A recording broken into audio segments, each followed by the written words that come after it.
Tidak akan lama bagi tuan ini untuk keluar dari pengasingan, dan kemudian saya akan mengangkat tangan untuk menekannya. His. Yue Zun menarik napas udara dingin. Karena dia akrab dengan Gagak Emas Agung, dia secara alami tahu karakternya. Dia sangat berhati-hati dan tidak akan berbicara dengan gegabah. Karena kamu berani mengatakan demikian, kamu harus benar-benar yakin. Aku khawatir Gagak Emas Agung telah berhasil naik menjadi makhluk celestial.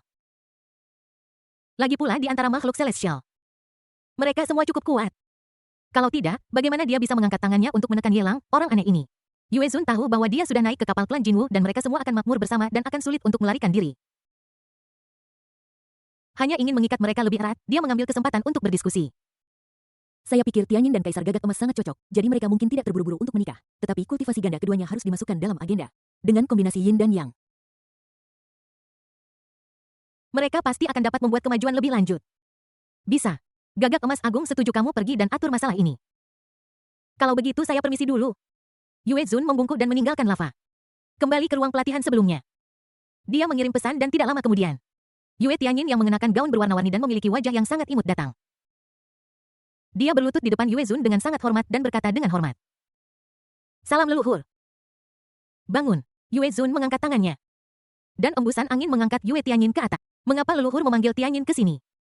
Saat ini Yue Tianyin telah berhasil dipromosikan menjadi Dewa Domain. Seiring meningkatnya alam, kekuatan tempur meningkat pesat. Dia belum menstabilkan alamnya dan tidak ingin membuang waktu di sini. Aku hanya ingin melanjutkan retretku dan mempersiapkan diri dalam kondisi terbaik sebelum memasuki area terlarang. Ini aku datang. Yue Zun perlahan membuka matanya. Menatap Kaisar Gagak Emas yang berjalan lurus ke arahnya dan berlutut dengan satu lutut untuk menyapanya, ketenangan di wajahnya membuatnya tersenyum. Dia berdiri untuk menyambutnya dengan hormat dan kepuasan yang besar, membantu Kaisar Gagak Emas berdiri, dan berkata sambil tersenyum, kamu anak kecil.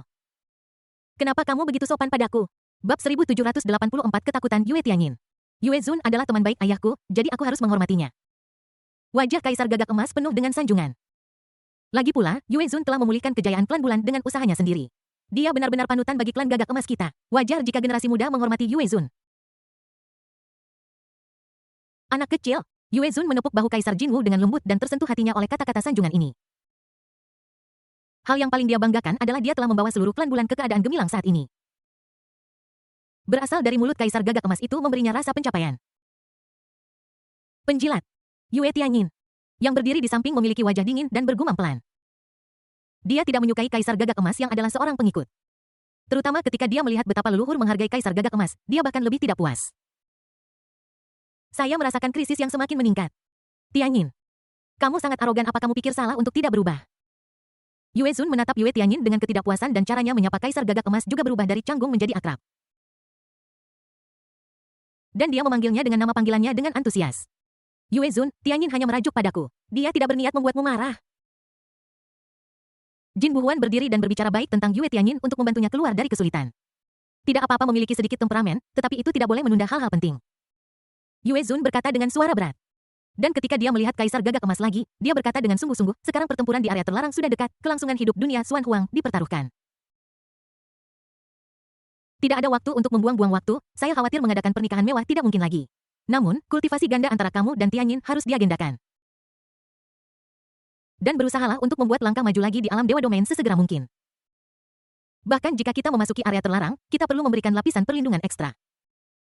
Jika tidak, bahkan aku dan ayahmu tidak akan bisa menemani kalian berdua sepanjang waktu dan menjagamu dengan baik. Klan Jinwu sangat Yang dan klan Yue sangat Yin.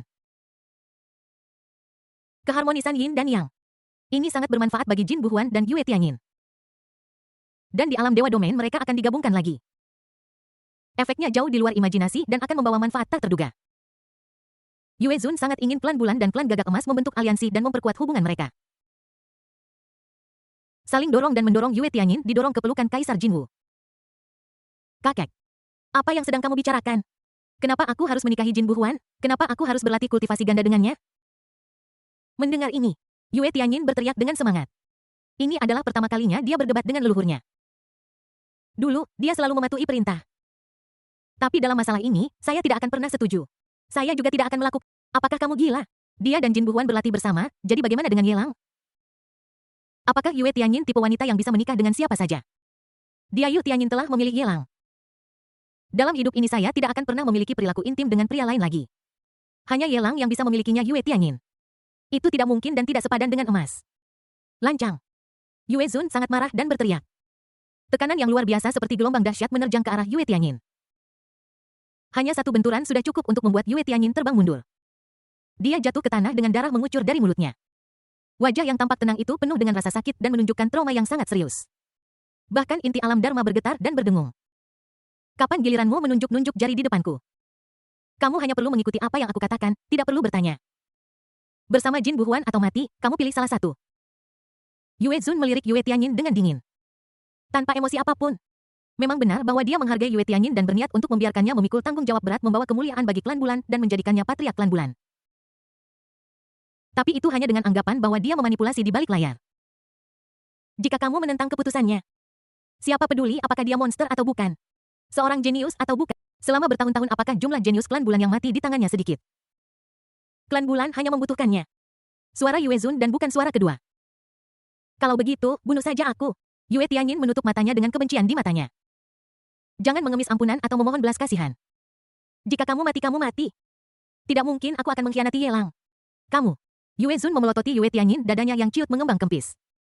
Wajahnya dipenuhi amarah dan dia siap membunuh. Ketika emosi sedang bergejolak, Jin Buhuan di sampingnya berkata dengan suara tidak puas, Yue Zun, apakah kamu tidak bertindak terlalu jauh? Tianyin dan aku masih berteman baik apapun yang terjadi. Kamu tidak perlu mengancamnya untuk bersamaku dengan mengambil hak hidup Tianyin. Kamu juga tahu kepribadian seperti apa yang dimiliki Tianyin. Jika kau memaksanya seperti ini, bukankah kau mendorongnya ke pihak yang berlawanan denganku? Ketika Yue Zun menolehkan kepalanya, dia melihat Jin Buhuan. Yang sebelumnya berusaha menyenangkannya, kini penuh dengan kebencian dan tampak memusuhi dirinya. Dengan mempertimbangkan identitas pihak lain, Yue Zun berani membunuh Yue Tianyin. Tetapi dia tidak berani bersikap arogan di depan Jin Buhuan. Tidak, kau tahu bukan itu maksudku. Ekspresi Yue Zun sedikit melembut. Lalu apa maksudmu? Jin Buhuan berkata dengan dingin untuk memaksa Tianyin untuk tunduk dan membuat Tianyin membenciku. Dia mengepalkan tinjunya. Api emas berkobar di sekelilingnya menyala dengan terang. Dia berkata dengan dingin dan serius, aku tidak suka siapapun yang menindas Tianyin, tidak seorang pun diizinkan. Termasuk kamu Yue Zun. Tidak. Ekspresi Yue Zun menjadi semakin santai. Yue Zun keras di rumah dan menjilat di luar. Di depan Jin Buhuan Dewa Wilayah tidak ada yang berani menunjukkan sedikit pun ketidakpuasan. Bahkan jika kamu marah, kamu hanya bisa menekannya di dalam hatimu. Cukup. Jin Buhuan terlalu malas untuk bersikap munafik dengan Yue Zun lagi. Dia berjalan ke sisi Yue Tianyin dan mengulurkan tangannya ingin menopangnya. Aku tidak butuh bantuanmu, aku bisa berjalan sendiri.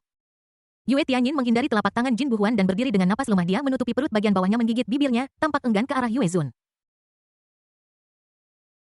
Terhuyung-huyung dan terhuyung ke arah pintu dan pergi dengan malu. Kaisar Gagak Emas mengikuti dari belakang melihat Yue Tianyin mempercepat langkah dan bergerak cepat menuju kediamannya. Dia memanggil Tianyin, mengapa kamu begitu terburu-buru untuk pergi? Aku masih memiliki sesuatu untuk dikatakan kepadamu. Saya sama sekali tidak berniat memaksa Anda. Ini adalah masalah antara kita, dan kita berdua bersedia. Pasti tidak akan ada pihak ketiga yang ikut campur. Tidak ada yang bisa melakukan itu. Dia sangat senang. Awalnya saya pikir tidak akan ada kesempatan untuk tampil di depan Yue Tianyin. Siapa sangka Yue Zun akan menyerang pada saat ini. Saya khawatir bahkan Yue Zun sendiri sengaja ingin membantunya. Satu-satunya tujuannya adalah membiarkan Yue Tianyin merasakan perhatian dan kepeduliannya yang mendalam sehingga dia bisa mulai menerimanya dari lubuk hatinya. Begitu Yue Tianyin meninggalkan Yue Zun, dia buru-buru pergi. Aku merasa malu bahkan untuk mengucapkan terima kasih kepadanya. Jika ini bukan Yue Tianyin menyesali perilaku sebelumnya, lalu apa lagi? Aku khawatir tidak lama lagi sikap Yue Tianyin terhadapnya akan mengalami perubahan drastis. Bukan tidak mungkin untuk mengambil inisiatif untuk mendekatinya dan menjadi dekat dengannya. Yang tidak Kaisar Jinwu ketahui adalah bahwa Yue Tianyin sangat ketakutan ketika dia pergi. Aku sangat ketakutan dan tidak sabar untuk kembali ke tempat tinggalku. Dia ingin mencari tahu apakah sesuatu terjadi pada dirinya dan anak Yelang. Bab 1785 Pertempuran Maut dimulai. Bang! Begitu Yue Tianyin kembali ke kediamannya. Dia menutup pintu dengan rapat dan memasang banyak batasan. Mencegah orang luar mengintip. Bahkan jika leluhur klan bulannya ingin menyelidikinya, itu akan memicu peringatan. Jika dia tidak bisa menahannya, dia juga bisa menutupinya terlebih dahulu. Anak. Yue Tianyin duduk bersila di atas bantal. Bantal ini berwarna oranye dan kuning serta memancarkan cahaya terang. Ini adalah harta yang digunakan Supreme Tianfeng untuk meditasi dan kultivasi selama masa hidupnya. Dia mempertaruhkan nyawanya untuk mendapatkannya, hanya dapat menyegarkan vitalitas. Tetapi juga meningkatkan probabilitas pencerahan mendadak. Yue Tianyin dengan lembut membelai perut bagian bawahnya, merasa bahwa vitalitas lemah di tubuhnya masih naik turun dan belum menghilang. Dia tidak bisa menahan nafas lega. Dia tanpa sadar mengepalkan tinjunya, matanya yang indah dipenuhi dengan kebencian. Kakek, aku tahu kau sebenarnya tidak peduli padaku. Tetapi karena kau selalu menjagaku dengan baik, aku akan selalu menghormatimu. Tetapi kau seharusnya jangan pernah menyakiti anakku dengan Yelang. Dada Yue Tianyin naik turun, dan sampai sekarang, dia tidak bisa menenangkan emosinya. Kau tahu, kapan Yelang jatuh cinta padanya? Makhluk-makhluk yang selaras sempurna dengannya sengaja dinonaktifkan. Tidak peduli seberapa kuat vitalitasnya. Dia tidak dapat dihidupkan kembali. Dia tahu bahwa Yelang tidak ingin memiliki keturunan. Namun, dia selalu memiliki pikiran liar ketika Yelang tidak ada di sekitar. Aku selalu membayangkan hal-hal dengan cara yang buruk. Dia merasa seperti dirasuki oleh iblis. Tidak dapat melarikan diri dari siklus reinkarnasi abadi di dunia mimpi roda reinkarnasi. Satu-satunya hiburan yang bisa dia temukan adalah bergantung pada dan memiliki anak dengan Yelang. Untuk tujuan ini, dia tidak mengeluarkan biaya sedikit pun dan mempertaruhkan nyawanya untuk merebut bantal meditasi yang digunakan oleh Supreme Heavenly Phoenix. Dalam kegelapan, makhluk yang belum sepenuhnya kehilangan nyawanya diberikan secercah kehidupan. Mungkin sekarang, ini tidak bisa disebut kehidupan. Namun seiring berjalannya waktu selama dia dan Yelang terus bersenang-senang. Dia tidak takut vitalitasnya tidak akan terus kuat. Dan dia tidak takut bahwa anaknya dengan Yelang tidak akan lahir. Kakek, kau memaksaku untuk mengkhianati Yelang dan mencoba menghancurkan buah dari Yelang dan aku cepat atau lambat.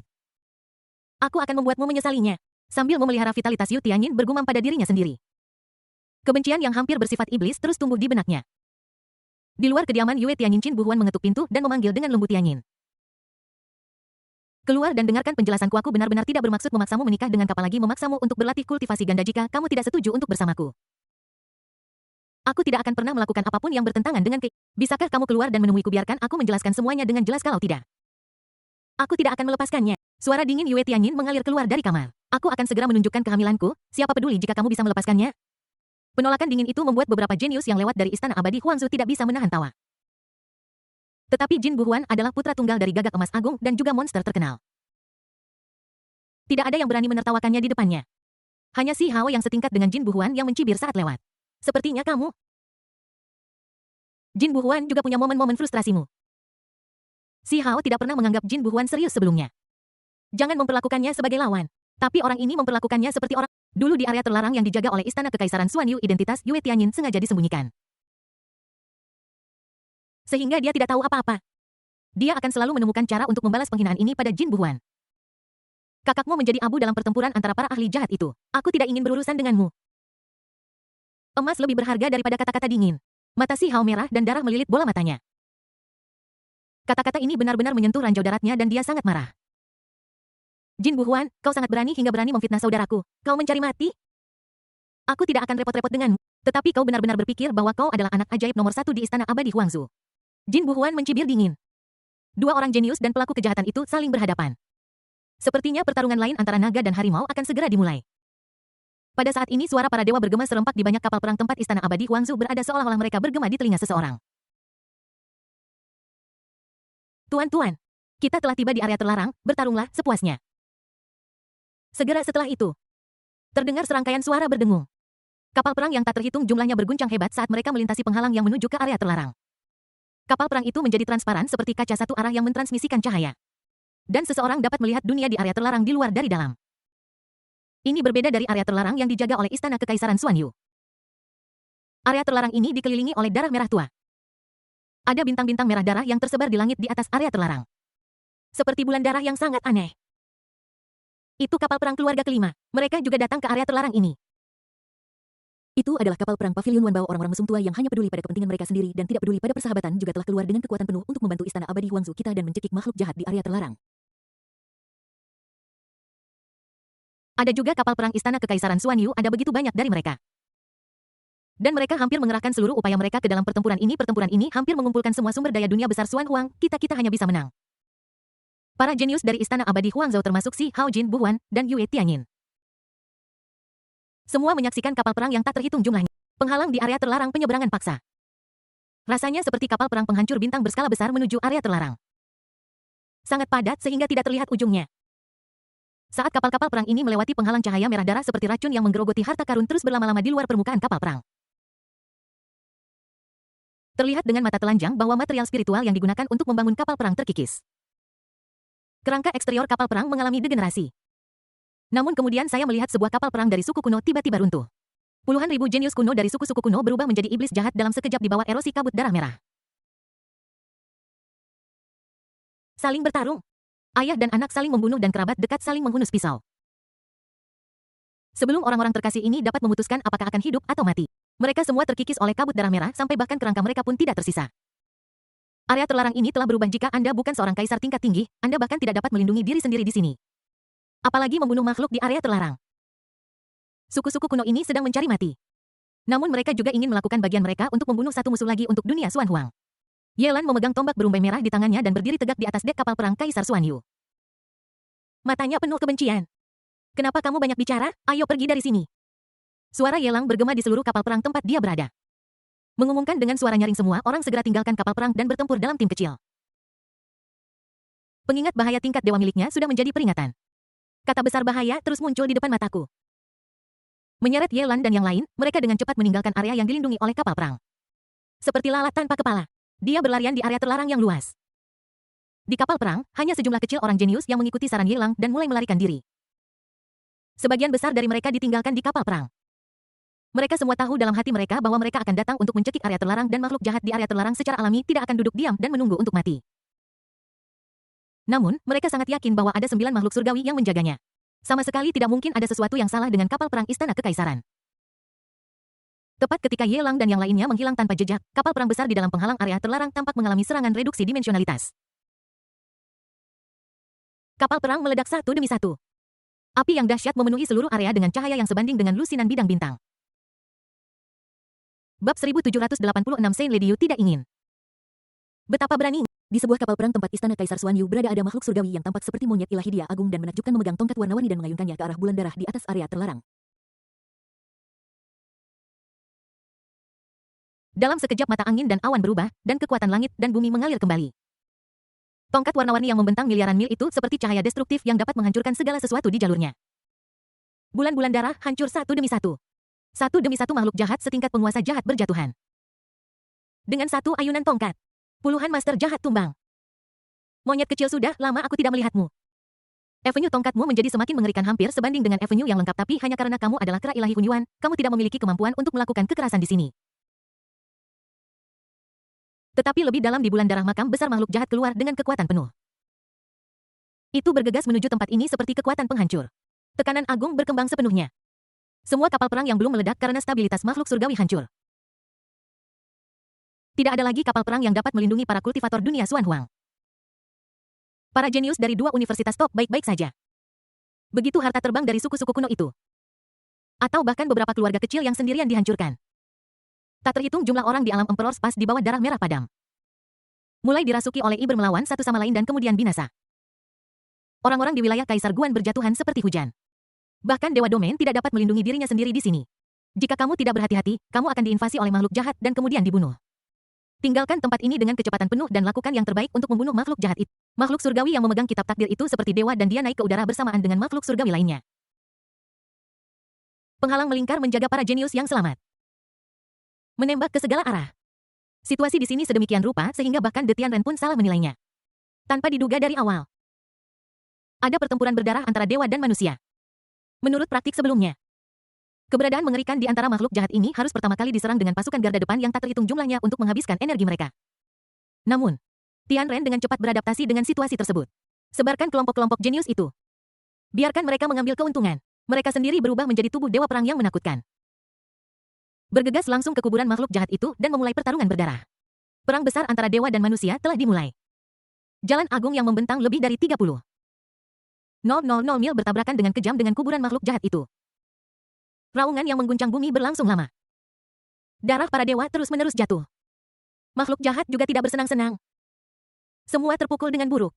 Di sisi lain, di bintang mati dan sunyi yang entah seberapa jauhnya, Yelang membelah seorang pendekar jahat menjadi 2 dengan 1 pedang dan pada saat yang sama menerima hadiah sebesar 3 miliar nilai penjahat Tianming Xuan Huang. Setelah indera ketuhanannya mencari seluruh bintang dan memastikan bahwa tidak ada makhluk jahat yang tersisa, dia berkata dengan nada lega, tempat ini dapat digunakan sebagai markas kita. Yelan berkata terus terang dengan sedikit ketidakpuasan, tempat ini adalah area terlarang.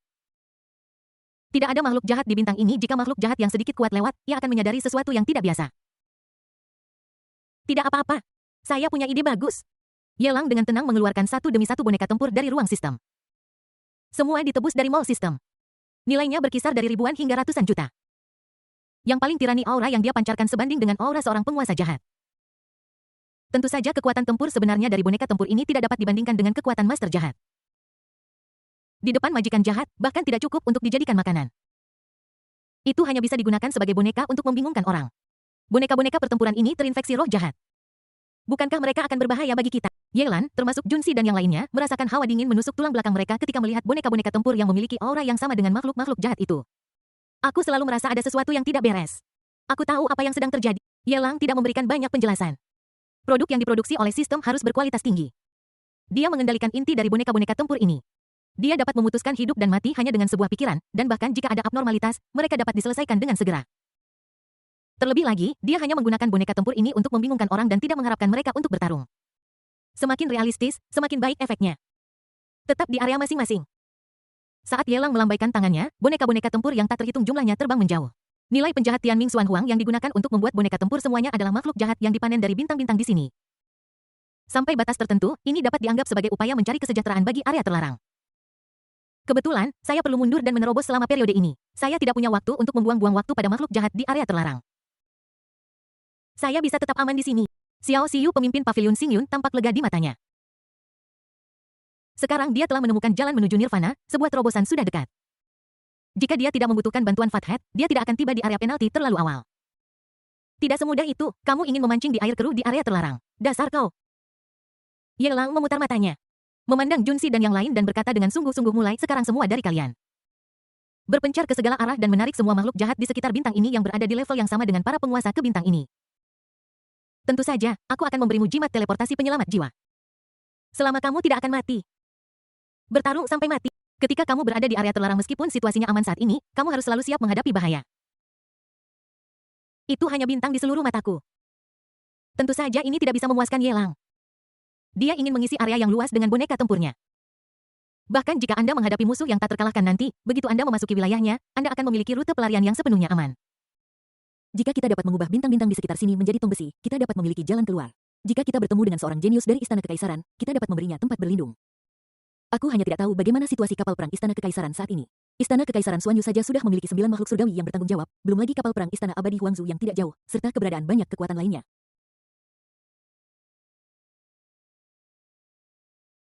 Bahkan jika kejahatan besar di area terlarang muncul, tidak mungkin menyebabkan terlalu banyak bahaya.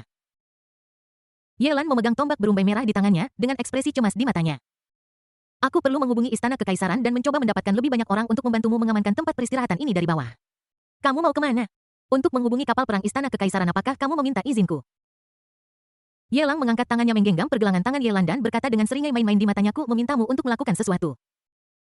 Tapi kamu hanya seperti yoyo, apa kamu pikir kamu tidak perlu bekerja karena kamu adalah Santo Istana Kekaisaran? Yelan mengerutkan kening dan berkata dengan tidak senang, aku punya sesuatu yang penting untuk dilakukan. Apa-apaan ini? Yelang mendengus dingin. Peringatan krisisnya semuanya dalam huruf merah besar. Ini adalah pertanyaan, apakah kapal perang Istana Kekaisaran masih ada atau tidak? Kemana harus menghubungi? Koneksinya tidak bagus tapi menarik perhatian. Tugas utama Anda sekarang adalah menjadi umpan bagi saya dan memancing semua penguasa makhluk jahat di bintang-bintang terdekat untuk datang kepada saya. Lupakan sisanya. Yelang meletakkan tangannya di baju zirah kilin di bahu Yelan, menatap sepasang mata heroik itu. Dan berkata dengan senyum jahat dan mulia, Yang mulia, Anda tidak ingin orang lain tahu tentang tempat persembunyian yang saya bangun untuk para kultivator dunia Xuanhuang, dan kemudian membocorkan berita itu. Kanan. Bab 1787 Putra Keberuntungan dalam Kesulitan. Di depan Yelan selalu tidak berdaya dan marah. Meskipun saya tidak bersedia, aku tidak bisa membantahnya. Aku hanya bisa bertindak sebagai boneka Yelang. Bersama dengan Xiao Xi tuannya Pavilion Nebula. Mereka berfungsi sebagai umpan untuk menarik kemungkinan penguasa jahat di bintang-bintang sekitarnya ke bintang tempat Yelang berada, dan kemudian membunuhnya. Dengan upaya Yelan dan yang lainnya, Yelang membunuh lusinan penguasa jahat dan memperoleh sejumlah besar nilai penjahat Tianming Xuanhuang. Dan dengan bantuan nilai penjahat Tianming Xuanhuang yang diperoleh dari membunuh makhluk jahat, dia sekali lagi menukar boneka tempur dari ruang sistem, membuat energi jahat tercemar dan memenuhi bintang-bintang utama. Untuk memperluas area di bawah kendalinya. Lancar dan produksi jalur perakitan satu atap. Ini membuat jumlah bintang yang saat ini dikendalikan Yelang semakin banyak. Memancarkan lebih dari 100 bintang di area sekitarnya. Selama beberapa hari, Yelan dan yang lainnya mengulangi pekerjaan seperti ini. Nyaris saja. Hidup ini cukup menyenangkan. Terkadang, ketika Yelang membunuh majikan jahat, mereka bisa mengobrol tentang hal-hal sepele. Lagi pula, majikan jahat di level ini tidak punya cara untuk menunjukkan kekuatan apapun di depan Yelang. Setelah dibodohi oleh Yelang, mereka akan memeras lebih banyak nilai informasi dan kemudian membunuhnya. Terkadang, Yelan akan sedikit linglung. Dia tidak begitu mengerti. Apakah makhluk jahat ini jahat ataukah Yelang yang jahat? Bagaimanapun juga, Ketika Tuan Jahat menundukkan kepalanya dan mengakui kesalahannya serta memohon ampun di depan Yelang, siapapun yang melihatnya akan merasa linglung. Tentu saja, pengecualian ini hanya terbatas pada kelompok orang yang pergi bersama Yelang. Rasanya seperti aku sedang piknik musim semi di area penalti bersama Yelang. Adapun keluarga besar lainnya yang datang untuk menyerang area terlarang, apakah mereka jenius atau monster? Selama beberapa hari ini, mereka dibaptis oleh gunung-gunung mayat dan lautan darah. Ini adalah api penyucian. Ini adalah jurang keputusasaan. Banyak sekali para jenius yang berpengaruh di dunia luar. Begitu mereka memasuki area terlarang, mereka tidak lagi memiliki perlindungan dari para tetua keluarga mereka. Tidak ada dukungan sama sekali. Hanya ada musuh yang tak berkesudahan. Itu adalah pertempuran berdarah di mana kami akhirnya menang dengan kekuatan yang lebih kecil.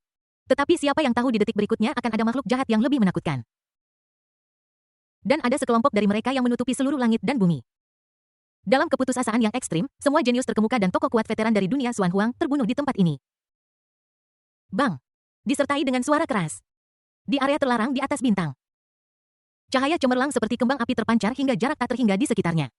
Warna darah merah yang terpantul di area terlarang seterang siang hari. Ini adalah kejatuhan makhluk tertinggi. Dia adalah Qiongqi Supreme yang terkenal dan terkemuka di Istana Abadi Huangzu. Yang membawa garis keturunan binatang buas Qiongqi. Hal ini sebanding dengan keberadaan yang telah berjalan lebih dari 10.000 mil di jalan menuju supremasi. Tidak dapat mengalahkan guru jahat itu, mereka memilih untuk mati bersama. Yang mulia sudah mati, larilah. Lari dari sini. Kematian yang mulia tidak boleh sia-sia. Di bintang yang runtuh, mata Si Hao dipenuhi warna merah darah. Dia menatap Supreme Qiongqi yang telah baik padanya dan melihatnya mati tepat di depan matanya. Kebencian ini begitu kuat sehingga tidak bisa dilebih-lebihkan. Namun, dia tahu bahwa dia tidak bisa melakukan apa. Mustahil untuk terus melawan. Dengan kekuatan bertarungnya, dia tidak bisa mengalahkan kejahatan besar yang sebanding dengan dewa domain teratas itu. Tunggu aku belum masuk ke mobil. Xiao Wu berada di belakang. Jalinan kalajengkingnya berayun-ayun. Sepasang kaki panjang yang terbungkus sutra putih terus berayun. Dengan pinggang yang ramping, dia dapat berpose dalam berbagai posisi. Dengan bantuan tubuh dewata tulang lunaknya, dia dapat bertarung melawan lawan dengan tingkat yang lebih tinggi setelah dipromosikan menjadi dewa domain. Sebuah cambuk kaki yang terbungkus kekuatan alam Dharma menyapu keluar. Memukul makhluk jahat setingkat dewa domain dan meledakkannya puluhan ribu mil jauhnya. Melihat Si Hao dan yang lainnya yang berjuang berdampingan dengannya melarikan diri dari sini, dia mengangkat tangannya dengan panik. Tunggu aku belum naik mobil. Jangan khawatir tentang dia. Dia hanyalah seorang jenius dari istana kekaisaran Xuan Yu. Jika dia mati, biarlah. Tidak perlu khawatir tentang jumlah jenius yang mati di area terlarang. Jin Buhuan menatap Si Hao yang ragu-ragu dengan dingin. Tanpa berpikir, dia mengendarai kereta dengan kecepatan penuh dan melarikan diri dari sana. Tidak. Entah kenapa, Si Hao selalu berpikir untuk menyelamatkan Xiao Wu. Ini sangat aneh, seperti aku akan menyesal jika tidak menyelamatkannya. Dia menggunakan teknik True Phoenix untuk mengaktifkan api nirvana. Menarik Xiao Wu yang berada jauh, dia mendekati kereta kuda. Begitu dekat namun begitu jauh. Dalam sekejap, Xiao Wu yang tertinggal di belakang, naik ke kereta kuda yang mewah itu. Dia menepuk dada besarnya yang naik turun, dan berkata dengan ketakutan yang masih tersisa, saya ketakutan setengah mati. Saya pikir saya akan mati di bintang itu. Untungnya, kamu menyelamatkan saya. Xiao Wu mengacungkan jempol pada Si Hao dan berkata dengan nada, aku menerima bantuanmu kali ini. Jika kamu membutuhkanku di masa depan, aku akan menyelamatkan hidupmu. Hanya kamu, apakah kamu pantas mengucapkan kata-kata keterlaluan seperti... Jin Buhuan memarahi dengan dingin sambil melihat kelompok makhluk jahat yang mengejarnya, dan berkata kepada Si Hao dengan marah. Jika kamu tidak ikut campur urusan orang lain, bagaimana mungkin kita menarik begitu banyak pengejar? Kita sudah berjuang untuk mengurus diri sendiri di area terlarang, dan kamu masih saja ragu-ragu. Cepat atau lambat, kita akan dibunuh olehmu. Xiao Wu melirik ke arah kegelapan yang mengerumuni. Makhluk jahat di belakangnya. Di antara mereka, alam dewa domain adalah yang utama. Bahkan ada sejumlah dewa jahat tingkat tinggi yang sebanding dengan dewa domain teratas. Jika kamu tertangkap, kamu akan mati. Dia menelan ludah dan terdiam. Aku akan mengendarai kereta perang. Si Hao datang ke kokpit menepuk dadanya dengan ringan dan meludahkan seteguk darah yang menyembur ke permata spiritual yang mengendalikan kereta perang itu. Seluruh kereta perang dikelilingi oleh lingkaran cahaya kabur. Kecepatan kereta kuda meningkat lebih dari 10 kali lipat. Jaga kelompok makhluk jahat itu jauh di belakang. Ini adalah pertempuran pengejaran. Si Hao sedang dalam pelarian dan makhluk-makhluk jahat mengejarnya. Si Hao tidak bisa melarikan diri bahkan jika dia punya sayap. Akhirnya aku berhasil menyingkirkan sekelompok makhluk jahat. Siapa sangka kereta yang melaju kencang itu akan menarik sekelompok makhluk jahat lain untuk mengejarnya. Tidak peduli seberapa banyak Si Hao mendesak darah jantungnya untuk berlari, dia tidak bisa mempercepat kereta yang kelebihan muatan itu lagi. Melihat makhluk jahat semakin dekat dan dekat, Si Hao memantapkan hatinya. Dia langsung mendesak kereta untuk berhenti menuju sebuah bintang. Apa yang ingin kamu lakukan bertarung melawan dewa-dewa jahat ini secara langsung? Dengan kekuatan gabungan kita berdua, kita paling banter hanya bisa membunuh beberapa dewa jahat tingkat tinggi. Bagaimana kita bisa bersaing dengan kelompok sebesar itu? Jin Buhuan menatap Xiao Wu dengan mata penuh kebencian. Mereka merasa bahwa wanita inilah yang telah menjebak mereka. Jika bukan karena kebutuhan mendesak akan kekuatan tempur, dia sudah menendang Xiao Wu pergi. Saya memiliki metode rahasia yang dapat menyebabkan ratusan bintang di sekitarnya meledak bersamaan. Kemudian gunakan jimat yang ditinggalkan ayahmu untuk melindungi kita. Hanya dengan cara ini kita bisa memiliki kesempatan untuk melarikan diri dari tempat ini. Mata Si Hao penuh dengan tekad. Siap berangkat. Garis antara hidup dan mati tidak memungkinkannya untuk ragu-ragu. Peng! Kereta itu menabrak bintang-bintang. Terbang ribuan mil jauhnya dan kemudian meledak dengan asap tebal yang membubung. Si Hao berdiri di tanah. Menjepit jari-jarinya dan mulai menarik inti bintang-bintang di sekitarnya berniat untuk menghancurkan diri sendiri. Bab 1788. Jin Buhuan yang terkejut. Aku melihat kelompok makhluk jahat itu semakin dekat dan mereka sudah tepat di depanku. Jin Buhuan berkata dengan marah bahkan tanpa menoleh Si Hao. Apa yang masih kamu ragukan, mengapa kamu tidak bergerak? Si Hao memegang mantranya, sudut mulutnya berkedut liar. Dan kepalanya sebesar ember bintang-bintang di sini, tidak benar aku tidak bisa menarik inti bintangnya dan aku tidak bisa menghancurkan diri sendiri. Apakah kamu bercanda? Jin Buhuan berbalik dengan mata merah dan berteriak marah, sekarang dewa jahat tingkat tinggi ada tepat di depan mata kita. Kau membawa kami ke sini dan kau bilang kau tidak bisa meledakkan bintang-bintang itu. Si Hao tidak mengatakan apa. Menyaksikan dewa-dewa jahat tingkat tinggi yang menakutkan itu, dia siap untuk bertarung sampai mati. Kesalahannya ada padanya, dan dia harus berjuang sampai mati. Saat Si Hao, Xiao Wu dan yang lainnya sedang mempersiapkan pertempuran berdarah, sesosok gelap dan agung turun dari langit berbintang merah darah. Hanya mengangkat tangannya dan melambai. Dewa-dewa jahat yang tak terhitung jumlahnya itu berubah menjadi abu di depan sosok yang menjulang tinggi ini. Makhluk-makhluk jahat yang mengejar mereka mati secara tragis, tetapi Si Hao dan yang lainnya tidak merasa lega sama sekali. Sebaliknya, mereka menjadi semakin ketakutan. Toh, pada akhirnya orang yang menghancurkan sekelompok dewa jahat adalah penguasa jahat. Itu adalah eksistensi yang saat ini tidak dapat mereka lawan. Si Hao Yu pantas mati. Jimat perlindungan yang ditinggalkan oleh ayah kita hanya dapat memblokir beberapa serangan dari master jahat. Jika kita menjadi sasaran master jahat ini, kita tidak akan dapat bertahan hidup bahkan jika kita memiliki 10 jimat perlindungan. Jin Buhuan menggertakkan giginya dengan penuh kebencian. Dia tidak ingin bergaul dengan Si Hao. Namun, selama perang besar antara dewa dan manusia pada waktu itu, mereka secara pasif ditugaskan ke tim-tim kecil. Dia dan Si Hao berada dalam tim yang sama. Awalnya aku berpikir bahwa aku akan berjuang keluar dari area terlarang dan kemudian pergi mencari Tianyin. Siapa sangka dia bahkan belum bertemu Yue Tianyin. Apakah kita akan jatuh ke tangan guru jahat ini? Ayo bertarung. Si Hao tidak punya penjelasan apapun. Bahkan menghadapi master jahat pun, aku masih berani bertarung. Di langit berbintang merah darah. Master jahat yang gelap setelah melihat sekeliling pada Si Hao dan yang lainnya pergi hanya dengan tatapan kosong dan kemudian turun menuju bintang terdekat. Seolah-olah dia tidak pernah muncul dan dia tidak punya niat untuk mempersulit Si Hao dan yang lainnya. Ada apa ini? Mengapa tuan jahat itu tidak membunuh kita? Mungkinkah ada makhluk baik di antara roh-roh jahat di area terlarang ini? Xiao Wu menelan ludahnya dan masih merasa takut. Pakaian di dalamnya basah oleh keringat dingin. Dia sudah lama kebal terhadap dingin dan panas, tapi tiba-tiba dia merasakan hawa dingin menjalar dari tulang ekor hingga punggungnya. Ada sesuatu yang salah di sini, atau lebih tepatnya sesuatu yang salah dengan ratusan bintang di sekitar sini. Si Hao tampak serius saat dia melihat sekeliling pada bintang-bintang yang sunyi dan berkata terus terang. Bahkan bintang-bintang di area terlarang memiliki inti bintang. Selama ada inti bintang, mereka dapat ditarik oleh Queenie adalah batasan aturan. Hanya saja bintang-bintang di dekat sini tampaknya dibelenggu dan dikendalikan oleh orang lain, tapi dalang ini telah menatap kami dan tidak berniat untuk mengambil tindakan. Maksudmu kita sudah menjadi burung dalam sangkar? Jin Buhuan mengerutkan kening, sangat tidak puas dengan perasaan bahwa nasibnya dikendalikan oleh orang lain. Sekali berada di area terlarang, kamu akan menjadi target kejahatan mengerikan.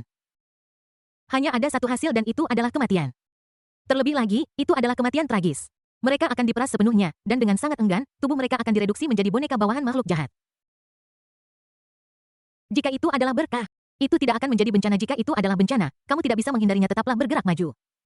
Si Hao tetap tenang dan mulai menjelajahi langit berbintang yang mati ini bersama Jin Buhuan dan yang lainnya. Tidak lama setelah berjalan agak jauh, kami menemukan tempat persembunyian makhluk jahat dengan dewa-dewa yang lebih jahat di dalamnya daripada yang bisa kami hitung dengan kedua tangan. Jin Buhuan dan Si Hao memamerkan kekuatan ilahi mereka. Keajaiban naga dan Phoenix membawa keberuntungan. Api membara gagak emas meledak keluar. Dua monster jahat yang baru saja berhasil menembus menjadi dewa alam lotus. Lusinan dewa jahat dicekik sampai mati bersama-sama.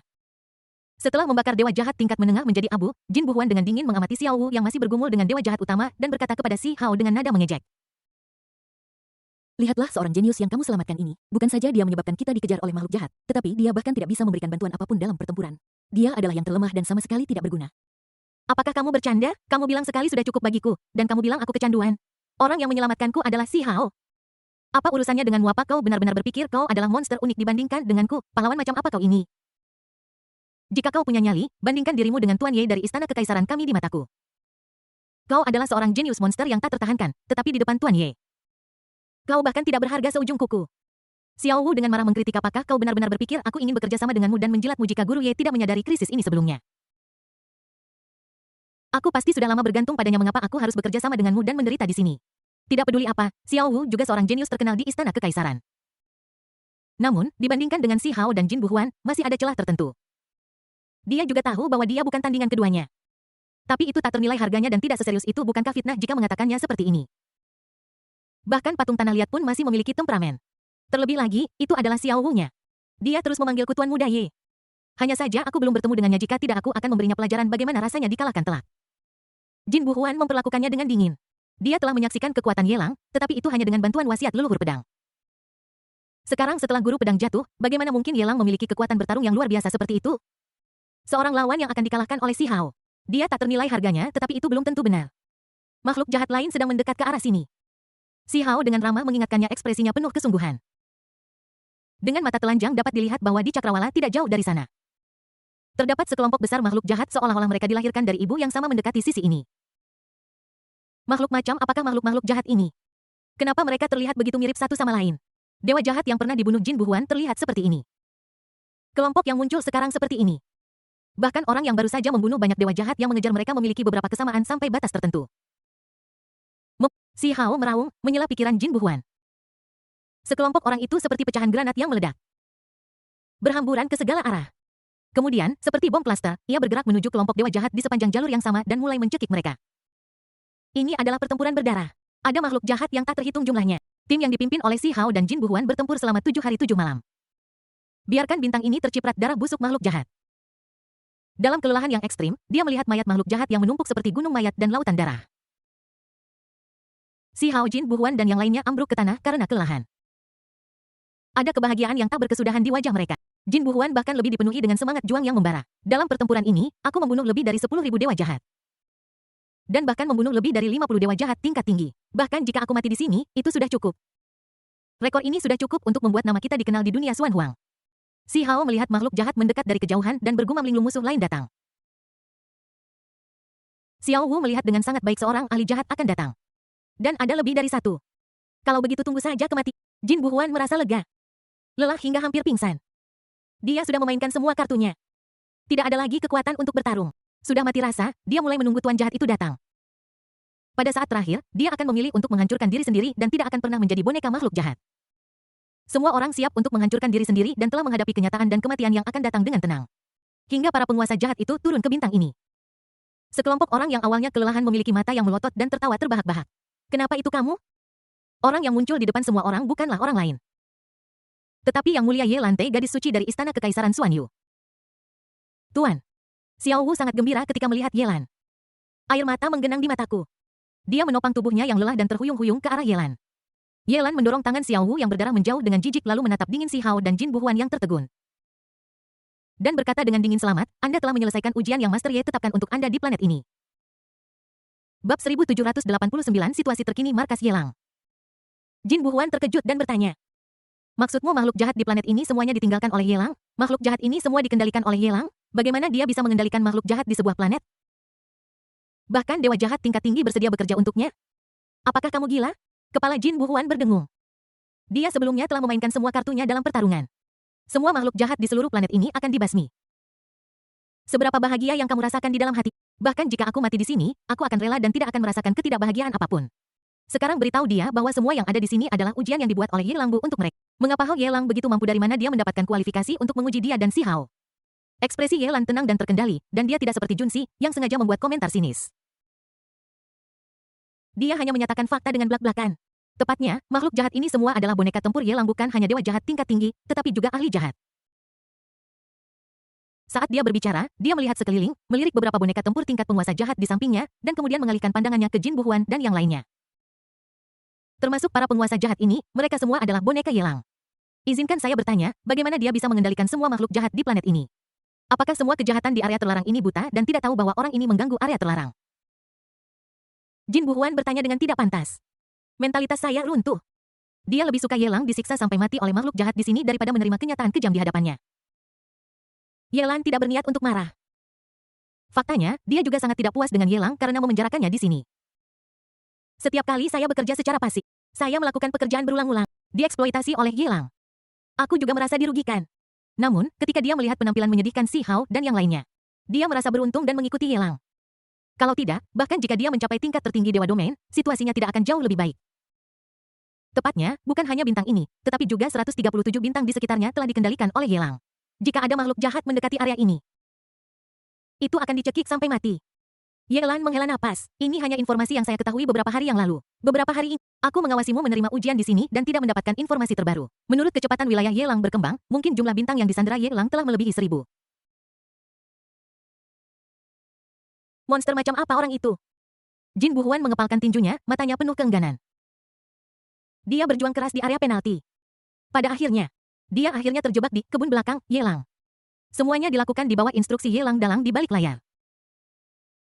Bahkan makhluk jahat yang telah menggunakan seluruh kekuatan mereka untuk menghancurkan seluruh bintang hanyalah setitik kecil dalam lingkup pengaruh Ye Lang. Apakah jurang antara dia dan Ye Lang benar-benar sangat keterlaluan? Si Hao mengerutkan kening dan segera berjalan keluar karena masalah di sini sudah selesai, saya tidak akan tinggal lebih lama lagi. Dia tidak bersedia melakukan sesuatu untuk Ye Lang. Dia juga merasakan kemarahan yang luar biasa terhadap Ye Lang. Aku tidak tahu bagaimana keadaan ketiga saudara perempuannya saat ini. Ketika dia memikirkan Ye Lang mengulurkan cakar jahatnya kepada ketiga saudara perempuannya, dia merasa lebih jijik daripada makan lalat berkepala hijau. Kau menghancurkan boneka jahat seluruh planet ini, menurut apa yang Ye Lang katakan, kau harus membayar kompensasi apapun yang terjadi. Kamu tidak mungkin bisa pergi. Ye Lang menggelengkan kepalanya dan menunjuk beberapa boneka tempur tingkat penguasa jahat di sekitarnya. Mungkin kamu salah paham dengan identitas penguasa jahat ini, mereka bukan pengawal pribadiku. Tetapi dikirim oleh Ye Lang untuk menangkapmu. Xiao Wu melihat sekilas boneka-boneka tempur yang tinggi dan kuat itu. Mereka benar-benar hitam. Dengan pola-pola aneh dan tidak jelas yang tak terhitung jumlahnya tercetak di seluruh tubuh mereka. Identitas sebenarnya belum terungkap. Hanya berdiri di sana dengan tenang memberi orang perasaan sesak dan tertekan. Memang, kekuatan tempur boneka tempur ini tidak sekuat kekuatan tempur penguasa jahat yang sebenarnya. Ada tingkat kesenjangan tertentu. Namun, apapun itu, mereka semua berada di level master jahat. Ini jelas bukan sesuatu yang bisa ditandingi oleh Jin Buhuan dan Si Hao bersama-sama. Si Hao Yu menyelamatkan hidupku. Aku akan selalu mengingat bantuan ini di dalam hatiku. Jangan khawatir, ikuti saja aku. Aku janji Ye Lang tidak akan mempersulitmu. Xiao Wu berjalan menghampiri Si Hao dan menepuk dadanya untuk membuat janji.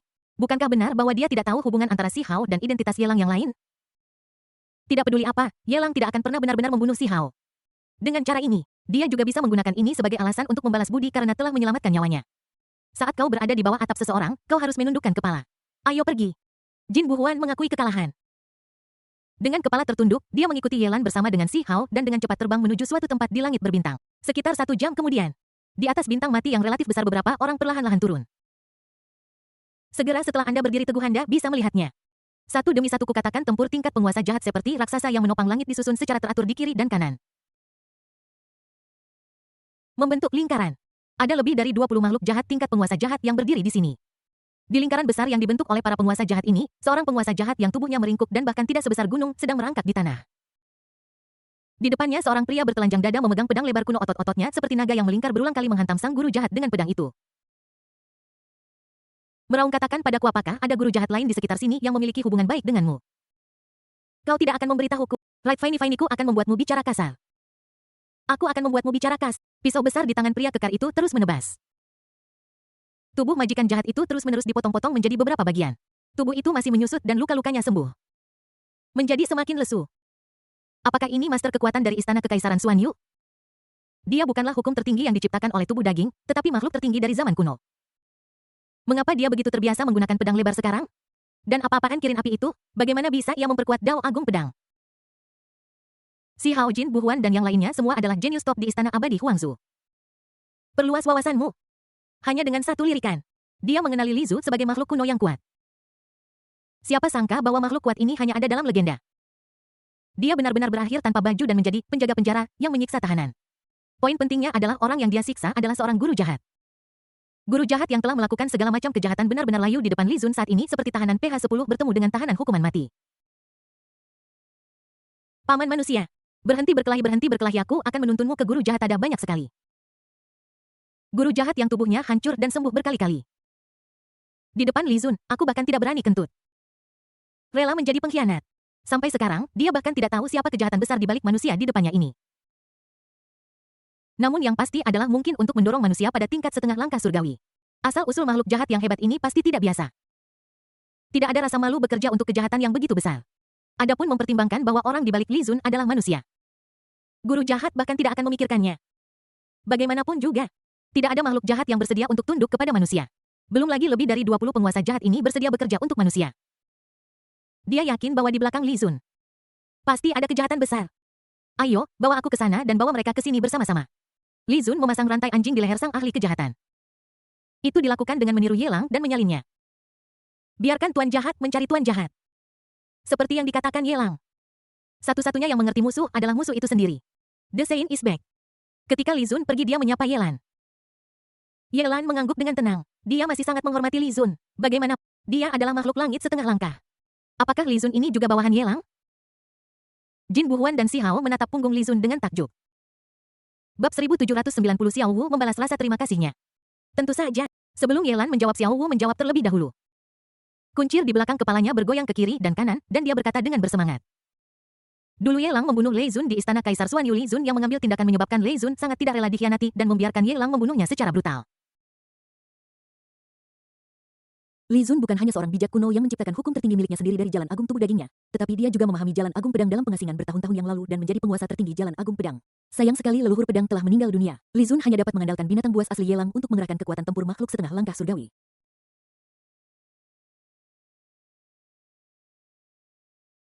Dapat dikatakan bahwa Li Zun adalah pendukung setia Tuan Ye. Dengan adanya Li Zun di sini, para ahli jahat biasa tidak dapat melakukan kesalahan.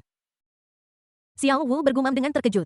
Aku kira kau sudah tahu informasi ini. Pantas saja kau tidak menganggap serius Master Ye. Kau membuat keributan begitu lama. Kau tidak menyadari betapa kuatnya Master Ye sekarang. Dulu, dia pikir Jin Buhuan hanya keras kepala. Aku lupa bahwa setelah Yelang membunuh Lei Zunhe, dia langsung naik ke kapal perang untuk meninggalkan area terlarang. Pada saat itu Jin Buhuan, Shi Hao dan yang lainnya mungkin juga berada di kapal perang Istana Abadi Huangzhou dan sulit bagi mereka untuk mempelajari berita terbaru dari dunia luar. Ada hal seperti itu. Beberapa penjahat di Istana Abadi Huangzhou saling memandang dengan bingung.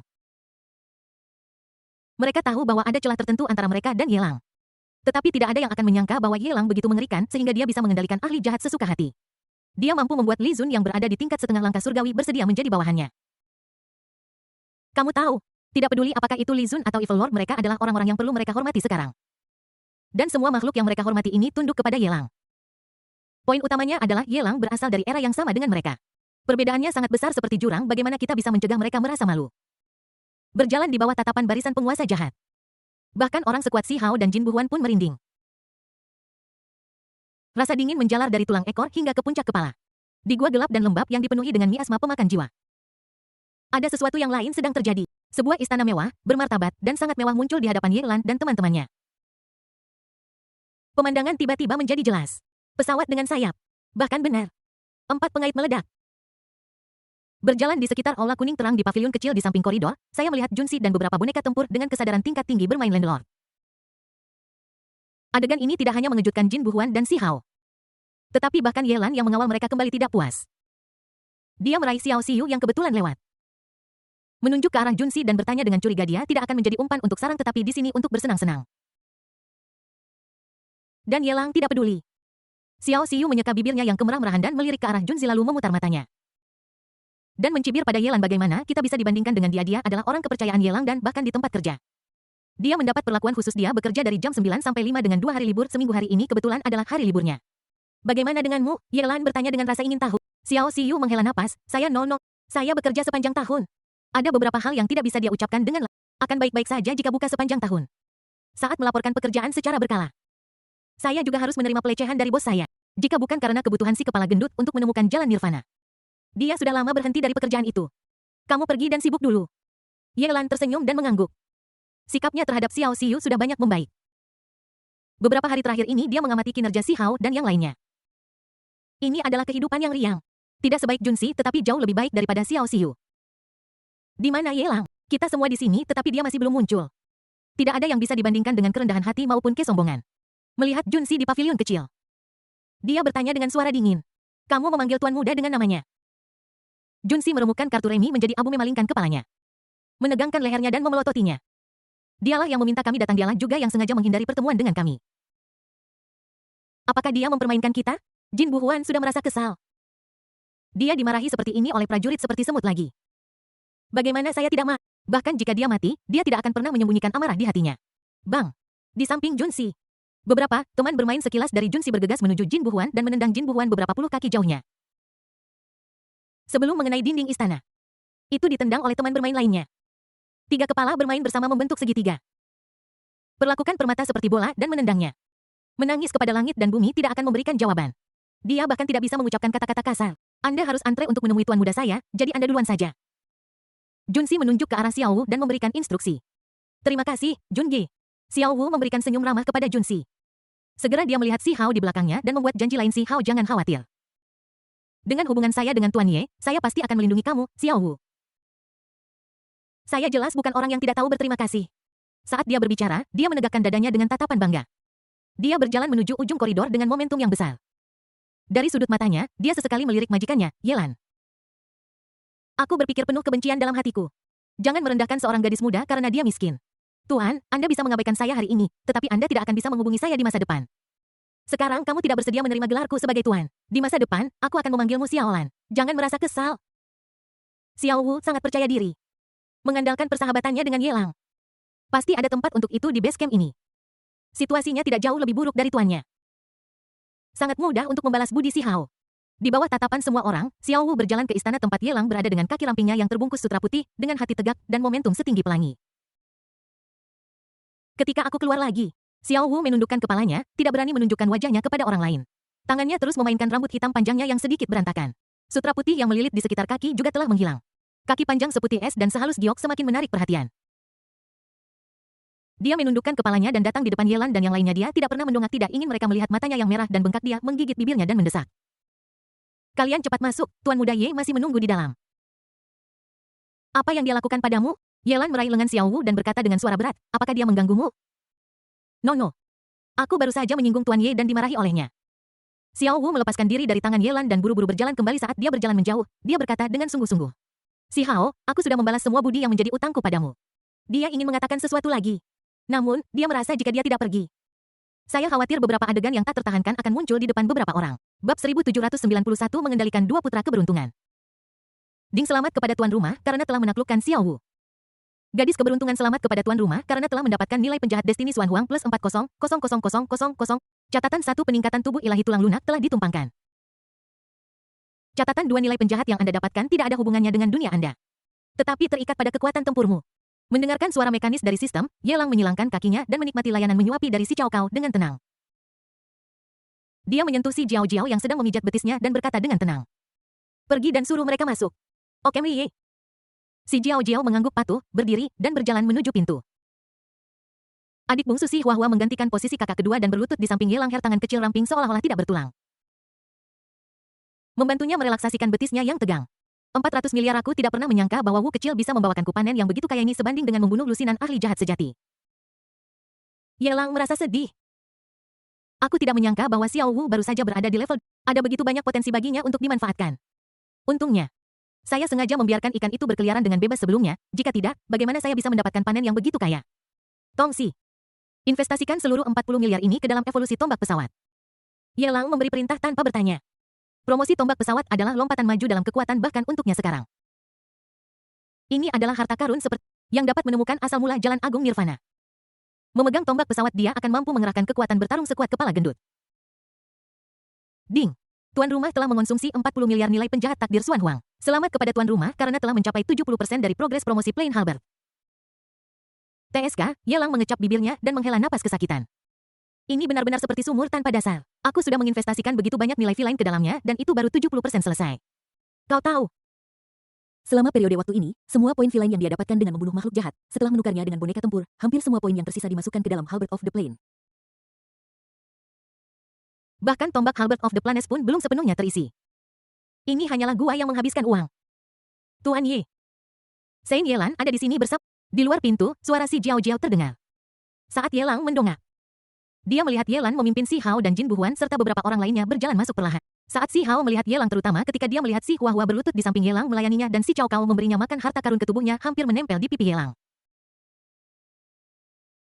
Adegan intim ini membuat Si Hao, seorang pria berdarah panas, tiba-tiba marah. Yelang, kenapa kau bisa memerintah adikku seperti ini? Alis Si Hao berkerut, darah melilit bola matanya, dan dia berteriak dengan marah. Apalagi, Yelang bersandar di kursi mewah, menyilangkan kakinya, dan bertanya. Bagaimana kalau membiarkan saya melayani ketiga saudara perempuan? Kakak Si Hao, bisakah kau mengubah kebiasaanmu yang marah ketika melihat Tuan Ye? Ini sama sekali tidak seperti dirimu. Si Jiao Jiao, yang berdiri tidak jauh dari Si Hao, memperingatkannya dengan suara tidak puas, Tuan Ye membalaskan dendam kami bertiga bersaudara dengan membunuh Yue Wuhan. Kebaikan ini saja sudah cukup bagi kami bertiga bersaudara untuk bekerja seperti budak untuknya. Itu hanya pijatan singkat untuk Tuan Ye. Apa yang begitu tidak bisa diterima? Mungkinkah memijat punggung Tuan Ye dengan aman di sini tidak sebaik pertempuran berdarah di luar sana? Setelah mengikuti Master Yete, kami bertiga bersaudara hidup dengan bebas dan nyaman bahkan di area terlarang.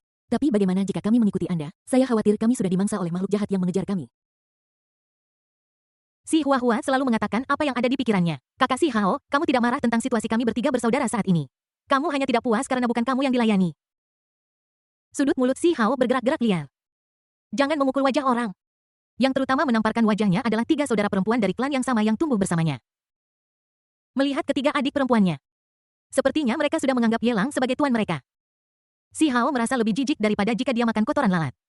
Dia lebih suka Yelang menggunakan konspirasi dan tipu daya untuk memaksa ketiga saudara perempuannya untuk tunduk. Dia juga tidak ingin melihat bahwa ketiga saudara perempuannya, yang dulu sangat menghormatinya, sekarang rela menginjak-injak harga dirinya demi Yelang. Dia tidak bisa menahan kesedihan bahwa saudara perempuannya yang memiliki hubungan darah dengannya tidak sebaik saudaranya yang dia temui di tengah jalan. Jika saudaraku ada di sini, dia pasti akan menemukan cara untuk membantunya membunuh kolega ini. Ding! Nilai keberuntungan Si Hao putra keberuntungan telah menurun selamat kepada tuan rumah karena telah memperoleh nilai penjahat Tianming Xuan Huang plus 5. 0-0. Ding ikatan antara Si Hao. Putra keberuntungan dan tuan rumah semakin dalam selamat kepada tuan rumah karena telah mendapatkan nilai penjahat Destiny Xuan Huang plus 1500000. 0-0. Jin Buhuan melirik Si Hao dengan jijik. Aku merasa lega saat melihat dia gagal. Mereka berdua benar-benar tidak bisa akur. Dia menegakkan dadanya, menatap langsung ke arah Yelang di atasnya, dan berkata langsung ke intinya, kali ini. Kamu membantuku menghadapi pengejar dan aku berhutang budi padamu. Aku akan mencari cara untuk membalas budi ini. Maaf, aku tidak bisa melakukan hal lain. Tolong biarkan aku pergi dan bertarung melawan kejahatan di area terlarang bersama-sama. Sekarang kamu sudah di sini, kamu masih ingin pergi? Yelang melihat sekeliling pada beberapa monster dari Istana Abadi Huangzu yang datang bersama Jin Buhuan dan Si Hao. Mereka semua berada di alam Dewa Domain dan beberapa dari mereka cukup kuat untuk diberi peringkat sebagai Dewa Domain 3 teratai. Mereka semua mampu menahan dewa-dewa jahat tingkat tinggi dan menarik keberadaan penguasa jahat. Bagaimana mungkin dia rela melewatkan umpan subur seperti itu? Aku tidak butuh imbalan lainnya. Yang disebut harta karun alamimu tidak berbeda dengan kubis di pasar bagiku. Jari-jari Yelang mengetuk kursi secara teratur, mengeluarkan suara yang renyah. Dia merenung lama dan berkata perlahan, bagaimana kalau begini? Masing-masing dari kalian akan mencari jejak ratusan ahli jahat di sekitarku dan memimpin mereka ke jangkauan bidang bintang ini. Setelah jumlahnya mencapai angka tertentu, aku secara alami akan melepaskanmu dengan selamat. Omong kosong, Jin Buhuan membalas dengan marah. Apa yang sedang kau pikirkan? Lebih dari 100 master jahat. Jika kita memiliki kekuatan tempur seperti itu, bagaimana mungkin kita bisa melarikan diri dari Yelang, yang sedang duduk di kursi malas menghilang dalam sekejap. Ketika muncul, ia sudah berada di depan Jin Buhuan. Kecepatannya sangat cepat sehingga Jin Buhuan dan Si Hao terpesona. Bang! Sebuah tamparan keluar dan mengenai wajah Jin Buhuan. Yang terakhir seperti layang-layang dengan tali putus. Meledak dan menabrak dinding istana menyebabkan mereka runtuh berkali-kali. Sebelum Jin Buhuan bisa menarik napas, Yelang mengangkat tangannya dan semua bagian yang hancur dipulihkan. Jin Buhuan dengan pipi bengkak dicubit di telapak tangannya. Yelang memiringkan kepalanya. Menunjukkan senyum angin musim semi dan berbicara dengan lembut, aku memberimu perintah bukan mendiskusikannya denganmu. Kenapa kamu adalah kaisar gagak emas yang hebat, dan sekarang kamu telah dipromosikan menjadi dewa domain? Apakah kamu masih mengharapkan ayahmu untuk membalas budi karena menyelamatkan hidupmu? Tidak mungkin, tidak mungkin. Kamu adalah dewa domain. Apakah kamu masih perlu mengandalkan latar belakang keluarga? Bab 1792 Putra Keberuntungan muncul. Aku pasti akan membalas budi yang menjadi utangku padamu. Namun, aku akan membalas penghinaan hari ini 100 kali lipat. Mata Jin Buhuan merah karena marah. Dia paling benci ketika orang lain memperlakukannya sebagai anak generasi kedua. Dia sudah berhasil sampai sejauh ini, tetapi kapan dia pernah mengandalkan otoritas ayahnya? Perang mana yang tidak terjadi di lautan darah dan mayat? Bagaimana mungkin pemuda parlente semacam itu bisa dibandingkan dengannya? Hal yang membuatnya paling marah adalah diperlakukan sebagai orang kaya generasi kedua. Terutama Yelang yang mempermalukannya di depan umum dalam segala hal. Kebencian ini tidak bisa dilupakan dan hanya bisa dihapus dengan darah. Dia sangat kuat sehingga dia lebih memilih mati daripada menyerah pada Yelang.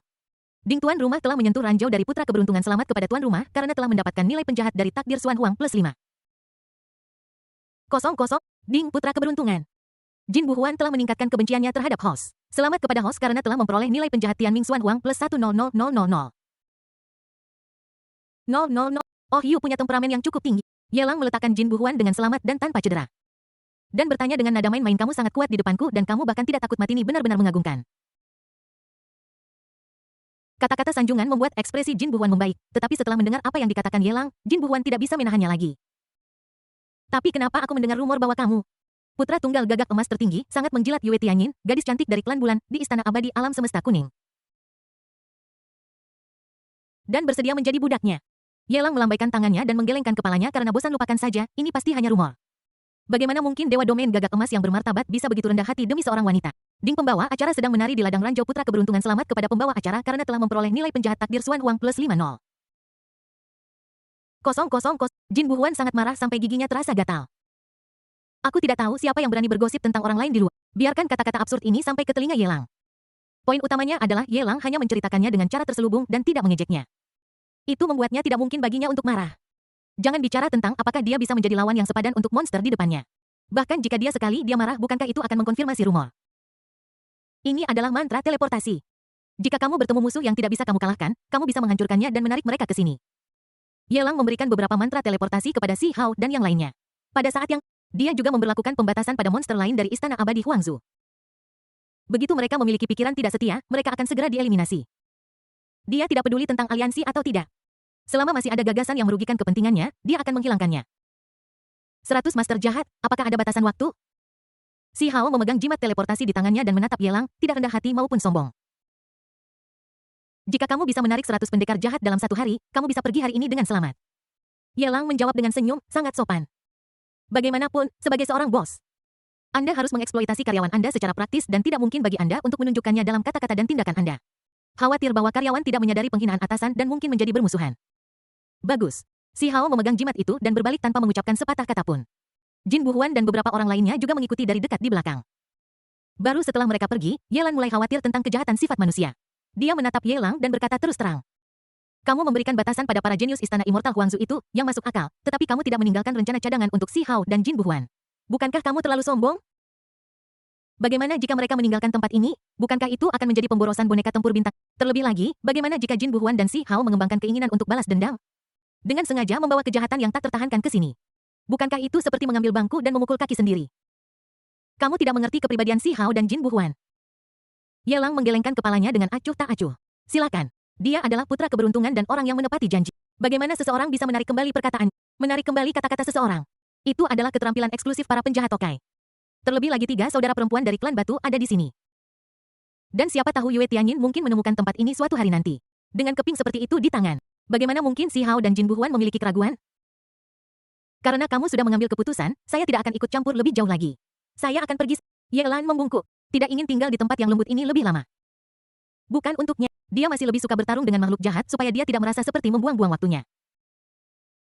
Mau kemana kamu? Yelang meraih pergelangan tangan Yelan dan bertanya dengan curiga. Apakah kamu lupa tentang hal-hal penting setelah mengambil beberapa hari libur? Semua orang pergi membuat sarang. Dalam sekejap mata, seminggu berlalu dengan cepat. Pada hari ini di istana markas Kam Yelang, Xiao Xiyu dan Yelan serta beberapa lainnya kebetulan berkumpul. Serigala iblis berkepala 3 dan yang lainnya di samping melihat Si Hao dan Jin Buhuan yang telah kembali dari kediaman Yelang. Mereka menggertakkan gigi dan berkata dengan sengit, kedua orang ini adalah mesin perang, kan? Mereka tidak berhenti sejenak pun selama beberapa hari. Mereka terus-menerus pergi untuk melakukan tugas dan melaporkan kembali. Dalam waktu kurang dari 10 hari, jumlah ahli jahat yang tertarik oleh kedua orang ini telah melebihi 2 digit. Mereka hampir sama kompetennya dengan Li Zun. Terlalu keriting. Jika mereka terus seperti ini, bukankah itu akan membuat kita terlihat tidak kompeten? Tidak, aku tidak bisa istirahat sekarang. Aku harus pergi dan membuat sarang untuk Tuan Ye, dan mencoba menarik perhatian seorang ahli iblis dalam 3 hari. Raja Serigala Iblis dan putranya memimpin jalan, seolah-olah mereka disuntik dengan darah ayam, melolong dan berteriak. Dan terus pergi keluar untuk mencari guru jahat. Takut tidak bisa mencapai KPI. Yelan dan Xiao Xiyu saling pandang, keduanya mengungkapkan ketidakpuasan dan kecurigaan. Apakah ini kemampuan eksekusi seorang iblis? Tidak heran Yelang memintamu untuk mengawasinya lebih awal. Kau membuang-buang umpan sebagai dewa domain tingkat atas. Belum lagi para jenius lainnya. Kemampuan Si Hao dan Jin Buhuan saja jauh melampaui kami berdua. Mereka sangat ingin tahu bagaimana Si Hao dan Jin Buhuan mendapatkan keberuntungan untuk dapat bertemu dengan begitu banyak ahli jahat dalam waktu yang singkat. Kuncinya adalah mampu mengubah bahaya menjadi keselamatan dan menyelesaikan tugas dengan sukses setiap saat. Kau tahu, kedua orang ini hanyalah dewa alam lotus. Jin Buhuan dan Si Hao yang lewat melirik Xiao Xiyu dan Yelan dengan pandangan menghina di dalam hati mereka. Tidak terbayangkan bahwa kedua pahlawan wanita terkenal ini benar-benar akan bergantung pada Yelang dan bekerja untuknya. Mereka yang berada di dalam permainan bingung. Sedikit yang mereka tahu bahwa di antara semua karyawan Mereka berdua adalah orang yang bekerja. Masih ada 81 Jin Buhuan sedang menghitung kapan dia bisa pergi. Masih ada 78. Si Hao memimpin. Bergerak keluar dari istana dan melayang ke langit. Bergerak cepat menjauh dari tanah bintang yang luas ini. Ribuan bintang di sini telah dimakan habis oleh Yelang. Hanya dengan menjauhi tempat ini Anda memiliki kesempatan untuk bertemu dengan guru jahat tanpa pemilik. Jin Buhuan dan Si Hao berjalan berdampingan. Tiba-tiba Jin Buhuan yang bergerak cepat berhenti di tempatnya. Dia menutupi dadanya dengan tangannya, merasakan sakit yang parah, dan berlutut di bawah langit berbintang merah darah. Tampak Ngerioh tidak Tianyin mungkin dalam masalah dia dekat sini. Si Hao bertanya dengan bingung, mungkinkah ayahmu dalam masalah? Jin Buhuan menoleh dengan ekspresi kesakitan di wajahnya dan menggelengkan kepalanya dengan tegas, sangat tidak mungkin. Bab 1793 Tianyin dalam kesulitan Jinwu datang untuk menyelamatkan. Mata Jin Buhuan dipenuhi dengan kecemasan, dia menutupi dadanya dengan kesakitan dan menekankan, ayahku hampir meninggal di reruntuhan penguasa tertinggi kehidupan bersama. Aku tidak merasakan apapun, itu pasti bukan ayahku, pasti Tianyin, hanya Tianyin yang bisa membuatku merasakan begitu dalam. Si Hao mengacungkan jempol tanpa mengucapkan sepatah kata pun. Kamu luar biasa. Kamu menyendiri. Saat dia memiliki wanita yang dia bahkan tidak peduli lagi tentang kebapakannya. Si Hao, ikutlah denganku untuk mencari keberadaan Tianyin, dan aku akan membalasmu 100 kali lipat di masa depan. Jin Buhuan berjuang untuk berdiri karena kesakitan dan memohon dengan tatapan tegas di matanya.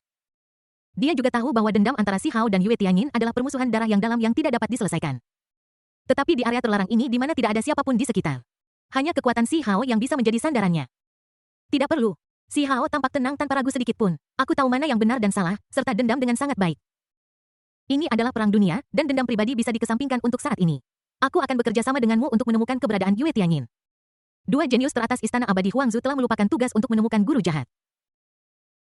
Di langit berbintang merah darah terdekat, dia mulai dengan panik mencari jejak Yue Tianyin. Di sebuah bintang yang tidak jauh dari sini, Yue Tianyin menutupi dadanya yang roboh dengan satu tangan. Dan darah menyembur keluar dari mulutnya dengan panik. Wajahnya pucat dan napasnya sangat lemah. Tianyin melarikan diri. Jangan khawatirkan aku. Pelindung Yue Tianyin dari klan bulan, Rongdao Supreme, memegang pisau besar di tangannya. Berjuang mati-matian melawan penguasa jahat yang menghalangi langit dan matahari. Darah menghujani dan daging serta darah penguasa jahat terus berjatuhan dari tubuhnya yang besar meledak menjadi aura jahat yang tak terhitung jumlahnya. Menyerang anggota badan dan tulang dari master tertinggi Rongdao dari klan bulan. Mata dari guru agung Rongdao yang kekuatannya hanya 1/10 dari kekuatan aslinya ini, menjadi semakin merah seperti darah. Kamu ingin melarikan diri? Kamu memiliki tubuh yin yang ekstrim, memiliki sihir kilin. Dan memiliki sejumlah besar energi tersembunyi di tubuhmu, bahkan kejahatan besar pun akan mencintai wanita seperti itu. Bagaimana bisa tuan jahat ini membiarkanmu lolos kali ini? Kepala besar dari tuan jahat ini tersembunyi dalam kehampaan yang tak terbatas. Hanya dengan satu mata biru yang memancarkan cahaya yang mempesona. Tentakel jahat yang tak terhitung jumlahnya berlama-lama di sekitarnya. Mereka bergegas menuju Rongdao Supreme dari klan bulan dengan cara yang luar biasa. Makhluk jahat secara inheren lebih kuat daripada kultivator dengan level yang sama. Terlebih lagi, guru tertinggi klan bulan dari Dao integrasi ini sedang mengintegrasikan Dao pedang, Dao yang telah ditinggalkan oleh leluhur pedang. Dalam 15 napas, anggota badan dan tulang guru tertinggi Rongdao dari klan bulan dipenuhi lubang yang ditusuk oleh tentakel energi jahat. Darah yang maha kuasa terus-menerus memercik. Penguasa tertinggi diejek seperti anak kecil di depan guru jahat ini. Tianyin. Ingat ini, Yuyu Tianying adalah putri kesayangan dari klan Yueku. Kamu tidak akan pernah diperintah oleh siapapun, bahkan Yue Zunaku leluhurmu. Telah menyelamatkan hidupmu, mulai sekarang kau tidak akan berutang apapun kepada siapapun. Maha Guru klan bulan Rongdao. Pada saat ini telah menjadi acuh tak acuh terhadap segalanya. Hal yang paling tidak disukainya adalah Yue Zun yang telah ditekan selama bertahun-tahun yang tak terhitung jumlahnya. Saya telah dikendalikan oleh wanita tua ini sepanjang hidup. Sekarang kita akhirnya melihat seorang gadis dari suku kita yang berpotensi melampaui wanita tua itu. Bagaimana mungkin dia rela membiarkan keturunan langsungnya mengalami pengalaman yang sama seperti yang dia alami? Meledak. Rongdao Supreme dari klan bulan meraung tubuhnya seperti kaca yang baru ditempa memancarkan cahaya api yang tidak sehat di sekujur tubuh. Terus-menerus menyublim dan bersinar. Kemudian tubuh itu seperti kotak Pandora yang mengumpulkan energi besar. Ketika dibuka energi tak terbatas. Seperti hujan bunga pir berderu ke arah guru jahat dengan momentum yang besar. Api memenuhi langit. Meledak ke satu arah. Menghancurkan dunia dengan kekuatan yang luar biasa. Termasuk master jahat, bintang yang tak terhitung jumlahnya hancur. Bahkan bintang tempat Yue Tianyin berada hanya tersisa setengah. Di inti bintang yang terbuka, ada magma mendidih yang mengalir. Leluhur. Yue Tianyin berlutut dalam kesedihan. Ada dua garis air mata di wajah imut dan menawan itu. Dia mengenakan gaun neon ungu muda, tangannya menggenggam erat tanah bercampur darah di tanah. Matanya merah karena pembuluh. Melihat ke arah tempat leluhur meledak, tubuh dan pikirannya bergetar hebat. Master jahat itu sudah mati. Manusia tertinggi itu juga sudah mati. Kalau begitu wanita manusia ini ada di tangan kita, Buk. Di luar bintang-bintang yang hancur, dewa-dewa jahat yang tak terhitung jumlahnya yang telah mengincar mereka dengan penuh iri muncul satu demi satu. Menatap Yue Tianyin, yang memiliki tubuh anggun dan energi mengerikan di tubuhnya. Matanya yang tamak berubah menjadi merah. Sebelumnya mereka takut akan tekanan dari Raja Iblis dan Yang Maha Kuasa dan tidak berani muncul. Sekarang dua kekuatan teratas itu telah mati. Siapa yang mau melewatkan tungku manusia yang begitu bagus? Jika kamu bisa mendapatkan, di antara keturunan mereka, pasti akan ada banyak dewa jahat dan bahkan makhluk setingkat penguasa jahat. Kamu menyebabkan leluhurku menghancurkan diri sendiri. Kebencian ini tidak dapat didamaikan. Makhluk-makhluk kotor sepertimu harus mati. Mata Yue Tianyin dipenuhi kesedihan. Dia berdiri dan tubuhnya yang anggun mulai tumbuh lebih besar. Wujud asli dari kilin yang lincah dan besar menginjak bintang-bintang yang hancur dan meraung ke langit. Gelombang suara tampak bergegas maju. Segala sesuatu di bawah dewa jahat itu meledak. Yue Tianyin tidak berlarut-larut dalam kesedihan yang berlebihan, mengubah kesedihan menjadi sumber kebencian. Dia bergegas menuju dewa jahat tanpa menghiraukan segalanya. Cakar kilin memancarkan cahaya misterius dan membawa serta kekuatan alam Dharma. Namun Yu Tianyin yang berada di tingkat dewa alam lotus mampu menyaingi dewa-dewa jahat tingkat tinggi saat melakukan sihir kilin, dan bahkan lebih kuat dari mereka. Ditambah lagi, Yue Tianyin tidak kenal takut dan berani. Seperti penggiling daging, ia bergegas ke medan perang daging dan darah, terus-menerus mencekik sejumlah besar makhluk jahat. Namun, ini adalah area terlarang. Ada banyak sekali makhluk jahat. Bahkan Yue Tianyin tidak dapat menahan konsumsi tanpa batas seperti itu. Dalam waktu setengah jam, Yue Tianyin yang kekuatan hukumnya di alam akan segera habis, ditusuk di perut bagian bawah oleh cakar dewa jahat dan dengan cepat menjadi lemah. Kembali ke wujud manusia normal. Dia menutupi perutnya yang berdarah dengan satu tangan, matanya penuh ketakutan. Anak. Dia lupa bahwa dia sedang hamil anak Yelang. Sesaat ada kemarahan dan ketakutan. Aku tidak tahu harus berbuat apa. Wanita manusia ini terluka. Manfaatkan penyakitnya untuk membunuhnya. Dewa jahat ini akan mengambil anak pertamanya. Tak terhitung dewa jahat yang mendambakan tubuh Yue Tianyin. Dinglu tidak tahu apa itu rasa takut. Mereka menutupi langit dan matahari dan bergegas menuju bintang yang hancur tempat Yue Tianyin mencoba membunuhnya bersama-sama. Tepat ketika Yue Tianyin hendak jatuh dalam keputusasaan. Seekor gagak emas seluruh tubuhnya dikelilingi oleh api yang membara tak berujung seperti kunpeng dengan sayapnya terentang. Membentang jutaan mil. Menukik lewat.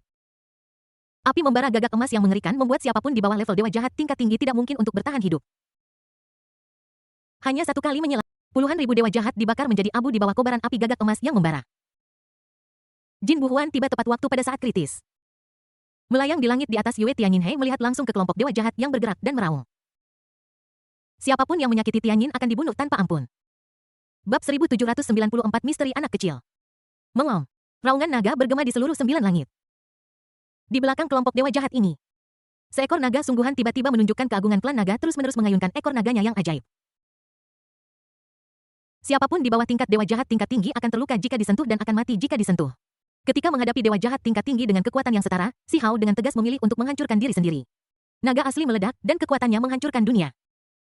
Setelah terluka parah dalam keputusasaan, dewa jahat tingkat tinggi, Si Hao, terlahir kembali dengan bantuan api nirvana dari harta karun Phoenix sejati. Mereka mengikuti dengan cepat dan membunuh semua dewa jahat tingkat tinggi dengan paksa. Pergi dari sini. Jangan berkelahi. Si Hao dapat dengan jelas memahami situasi di depannya. Ledakan diri barusan mungkin disebabkan oleh seorang kultivator tertinggi. Bahkan yang tertinggi pun jatuh. Terlebih lagi, ketiganya adalah dewa alam satu teratai. Dia sama sekali tidak mampu bersinar di area penalti. Burung pertama yang menjulurkan kepalanya akan ditembak. Dan itu akan menjadi sasaran makhluk yang lebih mengerikan. Berjalan. Bentuk Phoenix sejati Si Hao. Membentangkan sayapnya. Api nirvana menempel pada tubuh Jin Buhuan dan Yue Tianyin. Sambil memperbaiki luka-luka mereka, mereka juga meningkatkan kecepatan mereka. Tanpa berlama-lama lagi, dia dengan cepat melarikan diri ke arah yang berlawanan dari makhluk jahat itu. Tiga semut ini secara tak terduga memiliki bakat luar biasa, dan mereka juga memiliki tubuh suci tertinggi legendaris yang dapat dipromosikan hingga ke tingkat tertinggi. Jika aku melahap kalian bertiga, majikan jahat ini akan sepenuhnya dipromosikan menjadi kejahatan agung. Di langit berbintang yang tak terbatas, sebuah cakar besar yang kuno. Perubahan hidup dan penuh aura kotor baru saja mengungkapkan sebuah sudut, tetapi memiliki tekanan yang menakutkan. Menekannya. Kecepatan Si Hao dan dua lainnya dihancurkan dan dikurangi hingga 90. Tidak ada cara untuk melarikan diri dari jangkauan cakar raksasa ini. Meledak. Si Hao mengubah dirinya dan menggunakan teknik naga sejati lagi, melawan arus. Bergegas langsung menuju cakar raksasa yang menutupi langit. Bentuk naga sejati raksasa itu tiba-tiba meledak. Dan kobaran api cemerlang yang memenuhi langit menelan cakar raksasa berasap mengaburkan penampilan asli mereka. Tanpa menunggu Si Hao yang telah pulih melalui api nirvana. Untuk menarik napas. Namun cakar raksasa yang tertutup oleh kobaran api itu tidak rusak sama sekali. Cakar itu menembus langit berdarah lagi dan menekannya dengan ganas. Tianyin. Jin Buhuan gemetar hebat. Setiap bagian tubuhnya dipenuhi dengan suara berdengung. Garis darahnya sedang bertransformasi. Dalam atavisme, aura juga mulai naik dengan liar. Bahkan ketika dia berada di ambang kematian, Jin Buhuan tidak pernah mengalami transformasi sebesar ini. Namun, dia hanya bisa menyaksikan Yue Tianyin dalam bahaya, seolah-olah pengekangan di dalam tubuh dilepaskan sepenuhnya. Rambut panjang Jin Buhuan berubah menjadi warna merah menyala. Tubuh Golden Crow terus naik lebih tinggi. Dan sayap Golden Crow menutupi area yang semakin luas. Alamnya benar-benar dipromosikan menjadi Dewa Alam Lotus kedua dalam satu gerakan. Kau tahu, belum genap sebulan sejak Jin Buhuan menembus level Dewa Alam Lotus. Terobosan lain dalam waktu sesingkat itu. Dunia Xuan Huang yang luas penuh dengan kisah-kisah aneh yang belum pernah didengar sebelumnya. Api yang membakar menghancurkan dunia. Burung emas itu membuka paruhnya dan memuntahkan bola api. Bola api ini berdiameter sekitar 10.000 mil. Tampak ada banyak sekali hantu burung gagak emas yang berputar-putar di dalam. Setelah menyembur keluar dari paruhnya, ia mengembang dengan cepat. Dalam waktu kurang dari 3 napas, ia menutupi area seluas 1 juta mil di sekelilingnya. Bola api besar yang lebih besar dari bintang. Api yang membakar di dalamnya cukup untuk menghancurkan beberapa medan bintang. Ketika menyentuh cakar raksasa yang menutupi langit dan matahari, tiba-tiba meledak. Kobaran api yang cemerlang tampaknya menciptakan zona api di langit berbintang yang tidak dapat dihentikan oleh siapapun. Kobaran api terik dari gagak emas memiliki efek menekan makhluk jahat. Jin Buhuan yang telah mencapai alam yang lebih tinggi. Bahkan dapat menyerang dewa-dewa jahat tingkat tinggi dengan mengurangi dimensi mereka. Dewa jahat manapun yang tersentuh oleh api ini akan hancur berkeping-keping. Mematikannya sudah jelas. Bahkan master jahat yang wajah aslinya tidak terlihat pun tidak dapat menahan serangan kekuatan penuh Jin Buhuan. Cakar besar itu sebenarnya berada di dalam bola api yang terus-menerus membara dan memusnahkan. Menang. Si Hao menatap pemandangan di depannya dengan terkejut. Ketika dia melihat Jin Buhuan lagi, dia sangat terkejut.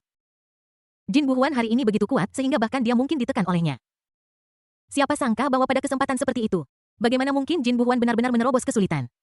Dahulu kala di bintang yang penuh dengan makhluk jahat itu, Jin Buhuan sudah dengan sukarela menyerah pada kematian. Dan situasinya tidak pernah seperti ini. Seberapa dalam obsesi Jin Buhuan dalam melindungi Yue Tianyin. Bahkan si Hao pun tidak bisa tidak tergerak. Tianyin, jangan khawatir, aku di sini dan tidak akan pernah membiarkan makhluk jahat manapun menyakitimu sedikit pun. Jin Buhuan menatap Yue Tianyin yang memiliki wajah berperilaku baik di bawah. Dan berbicara dengan lembut untuk menghiburnya. Yue Tianyin mengangkat kepalanya dan berkata dengan penuh terima kasih telah melindungi anak saya. Anak siapa? Kepala Jin Buhuan berdengung. Dia telah mendengar tentang itu ketika dia berada di kapal. Dia merasa bahwa Yue Tianyin pasti menipunya. Tapi sekarang, dalam situasi ini, mengapa membahasnya lagi? Tanpa menunggu Jin Buhuan memikirkannya, dia sampai pada sebuah kesimpulan. Dalam kehampaan tak terbatas, cakar raksasa yang hancur sekali lagi menembus langit berdarah dan menamparkan dengan ganas. Kali ini, cakar raksasa itu tidak lagi memiliki niat untuk menghancurkan. Merobek langit berbintang hanya dengan satu serangan, dan mengenai target dengan akurat. Tidak mungkin tertiup angin sejauh lebih dari puluhan ribu mil. Bahkan sayap Golden Crow patah di akarnya. Reaksi keras dari darahnya menyebabkan mata Jin Buhuan menjadi hitam dan dia pingsan karena rasa sakit yang luar biasa.